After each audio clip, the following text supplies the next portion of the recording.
Hello everyone, it's Seth, probably better known as Saffron Olive, and it's time for another Instant Deck Tech.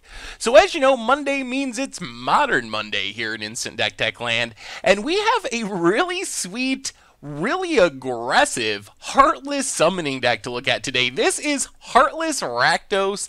Comes to us from Kawaii Yuchi, who took it to a top 8 finish at a small Japanese tournament. So congrats to Kawaii on a super sweet deck. A quick reminder before we break down Heartless Rakdos for Modern.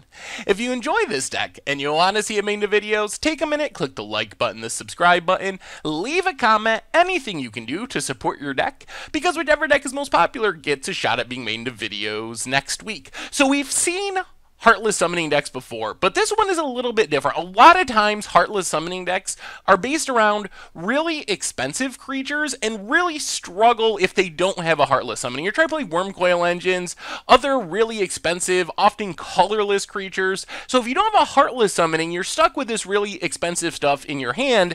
This deck is a bit different. While it's still a Heartless Summoning deck, it's looking to play a lot cheaper creatures and has some interesting backup plans for cheating them into play. Also, worth noting, not as many creatures as most Heartless Summoning decks. Pretty creature light, just a handful of powerful creatures. So Heartless Summoning itself, a super powerful enchantment. Comes down for just 2 mana, makes all creatures we cast 2 less, which is a massive, massive discount.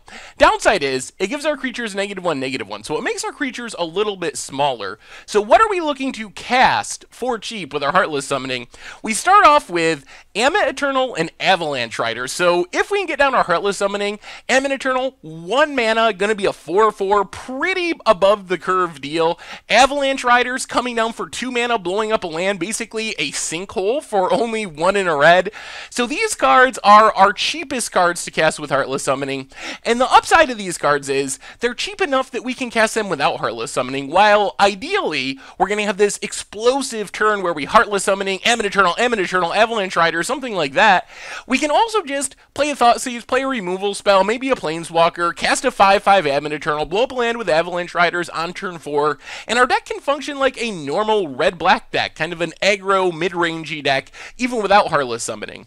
The other sweet part of the deck is our Ammit Eternal and Avalanche Riders actually work kind of like backup Heartless Summonings, thanks to Distended Mindbender and Abundant Maw, which have emerged. So if we can get down an Ammit Eternal or an Avalanche Riders especially, we can emerge out a Distended Mindbender and Abundant Maw for only 3 or 4 mana, and these are really powerful creatures to get down. Distended Mindbender is a 5/5, it'll come down hopefully for 3 mana, sacking like an Avalanche Riders, potentially double Thoughtseizing our opponent based on what converted mana cost of cards they have in their hand, while Abundant Maw is kind of like our Siege Rhino, drains for 3 when it enters the battlefield, gives us a huge 6/4. Not only do both of these cards work really well with our Ammit Eternal Avalanche Riders, we can also cheat them into play with our Heartless Summoning. So hard casting Distended Mindbenders and Abundant Maw, little bit easier if we have our Heartless Summoning on the battlefield.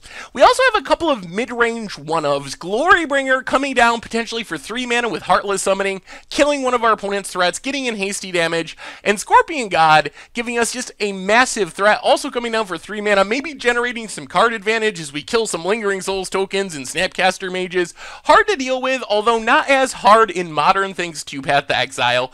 The rest of the deck were kind of like a good Rakdos deck. We some Planeswalkers, Liliana the Veil, Liliana the Last Hope. Better now to play the split of like 3 and 2 because we can have them both on the battlefield at once, when in the past you might play more Liliana the Veils and less Liliana the Last Hopes. The new Planeswalker legendary rule definitely makes it more powerful to play a split like this. Liliana, great against basically everything. Against combo, pressures our opponent's hand. Against creature decks, we can sacrifice. And then the ultimate's good. Last Hope is best against creature decks, but we can also use it to just grind out graveyard value. Getting back Avalanche Rider is a potentially super powerful line, since Avalanche Rider kind of kills itself if we don't pay its echo cost to blow up another land, so some grindy things we can do there as well. Inquisition Thoughtseize coming down on turn 1, giving us something to play on the first turn of the game, getting a spell or a creature or something powerful out of our opponent's hand.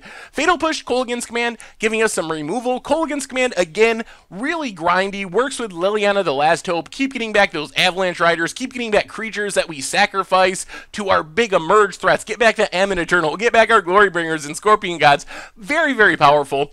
And then we have Kozilek's Return, which is like ultra powerful Pyroclasm in our deck. Because remember, Distended Mindbender and Abundant Maw are going to trigger it from our graveyard. We can potentially discard it to our Liliana the Veil. Wrath away the board, but remember, our Eldrazi will still be on the stack, so we get that huge threat left over after sweeping the board. Very powerful effect. And then we have in the mana, fetch lands, some dual lands, Urborg, kind of a dual land in the deck, a bunch of basic lands. Sideboard-wise, we have a bunch more Heartless Summoning targets. Mogus God of Slaughter, great in slower matchups. If we can cheat it into play for 2 mana with Heartless Summoning, just sits out there, slowly drains away our opponent's life as they have to sacrifice things or lose life each turn. Underworld Cerebus gives us another big body that's super hard to block and generates some card advantage. Abundant Maw for more draining, and then Goblin Rune Blaster gives us backup Avalanche Riders, essentially, to destroy lands against X-Electron. Otherwise, a bunch of removal, a Fatal Push, some Collective Brutalities, another Kozilek's Return, and Surgical Extraction for graveyards. And that is Heartless Rakdos for Modern. And that's our instant deck tech for today, so thank you very much for watching. I hope you enjoyed the video, and I will talk to you soon. Thanks for watching the video. If you enjoyed it, help us out by clicking that like button down below. And to keep up on all the latest and greatest, click that subscribe button. And don't forget to hit that bell icon to get alerts whenever we have new videos. And if you want to, check out some of our other sweet videos here and here.